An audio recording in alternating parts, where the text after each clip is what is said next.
পুৰৰ কচুতলিৰ উচ্চাৰিত লোকসকল কোন কোন জিলাৰ আছিল আজি এৰিবলগীয়া হৈছে কালিৰ দিনটোটো এৰিবলগীয়া হৈছে আৰু কাইলৰ দিনটোটো এৰিব লাগিব আৰু কেনেদৰে তেওঁলোক গৈছে সেই দৃশ্য আমি আপোনালোকক দেখুৱাম কিন্তু তেওঁলোক কোন কোন জিলাৰ আছিল বৰপেটাৰ আছিল গোলকগঞ্জৰ আছিল মৰিগাঁও জিলাৰ আছিল নগাঁৱৰ আছিল একেটা সময়তে আমি উল্লেখ কৰিব বিচাৰিছো দৰঙৰো আছিল দৃশ্য দেখুৱাইছো এই মুহূৰ্তত কোন কোন জিলাৰ আছিল তেওঁলোক ইতিমধ্যে ৰাওনা হৈছে পুৱাৰে পৰা সন্ধিয়াৰ ভাগলৈকে একেই পৰিৱেশ হাজাৰ হাজাৰ পৰিয়াল কেনেদৰে এৰিছে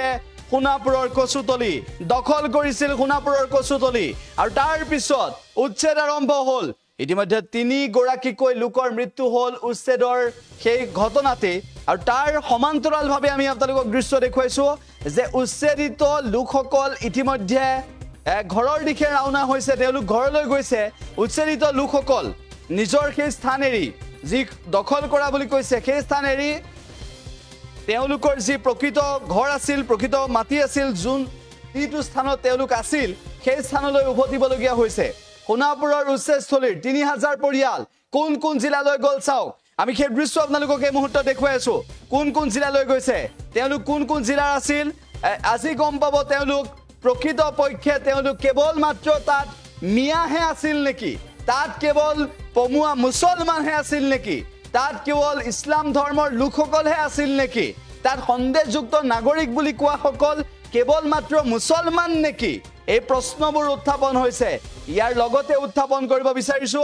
যে কেৱল মাত্ৰ মুছলমান পৰিয়াল নাছিল আন পৰিয়ালো আছিল সেই স্থানত কিন্তু মুছলমান পৰিয়ালৰ নাম কিয় চৰ্চালৈ আহিল তাক লৈ প্ৰশ্ন আহিছে কোনটো ধৰ্মৰ লোক আৰু কোন জিলালৈ গৈছে আমি শুনাব বিচাৰিছো এই মুহূৰ্তত দেখুৱাইছে কি এক লানি নিচিঙা খালি আমি যদি সম্পূৰ্ণ দৃশ্য অলপমান পাৰো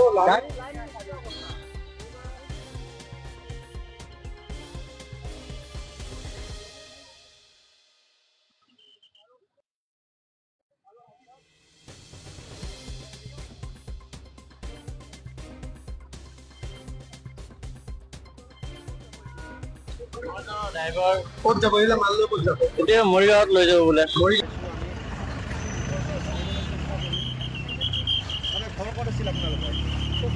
কচুতলিৰে ক'ত যাব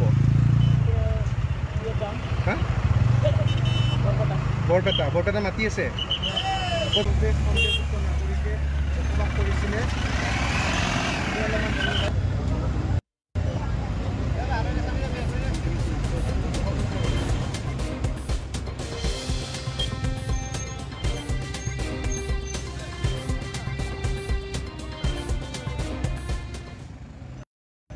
কলৈ গৈছে সেয়া আমি আপোনালোকক এই মুহূৰ্তত জনাইছো বৰপেটালৈ গৈছে কিন্তু সেই লোকজনে ক'লে যে বৰপেটাত মাটিও নাই কিন্তু বৰপেটাত গৈ কেনেদৰে থাকিব এইবোৰ প্ৰশ্ন আহি পৰিছে একেটা সময়তে আন জিলালৈ মৰিগাঁৱলৈ গৈছে মৰিগাঁৱত তেওঁলোকৰ মাটি আছে নে নাই মৰিগাঁৱত যদি মাটি নাই তেনেহলে ক'ত থাকিব এইবোৰ বিষয়ও সন্মুখলৈ আহিছে ইতিমধ্যে হাজাৰ হাজাৰ পৰিয়াল কেবা হাজাৰো পৰিয়াল উল্লেখ হৈছে প্ৰায় 3000 পৰিয়াল আছিল সেই 3000 পৰিয়ালৰ ইতিমধ্যে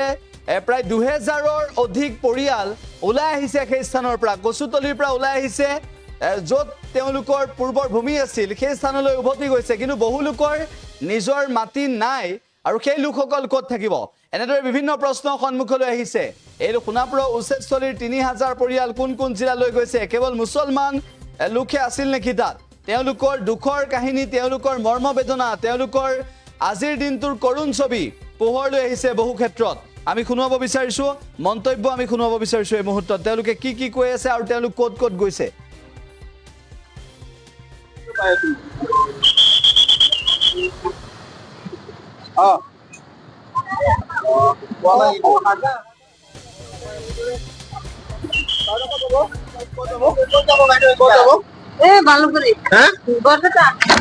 দেখুৱাইছো এইদৰে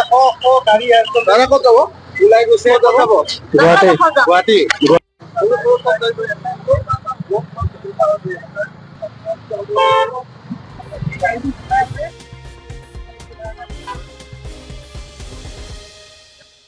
ৰাজনৈতিক দলে সংস্থাপন কৰিছিল বা ভোটৰ ৰাজনীতিতে সকল লোকক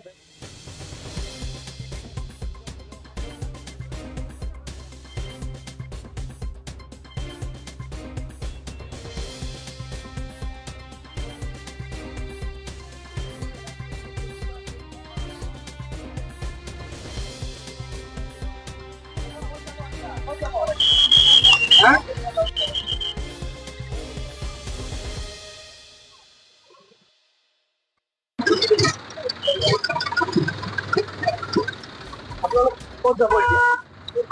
ড্ৰাইভাৰ ক'ত যাব এইবিলাক মাল লৈ ক'ত যাব এতিয়া মৰিগাঁৱত লৈ যাব বোলে ঘৰ ক'ত আছিল আপোনালোকৰ কচুতলিৰে ক'ত যাব হা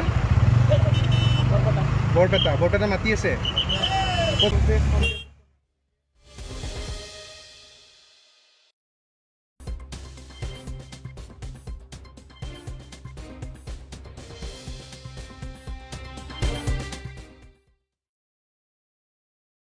যিকোনো খবৰৰ বাবে যোগাযোগ কৰক 7099017330 অথবা 70990171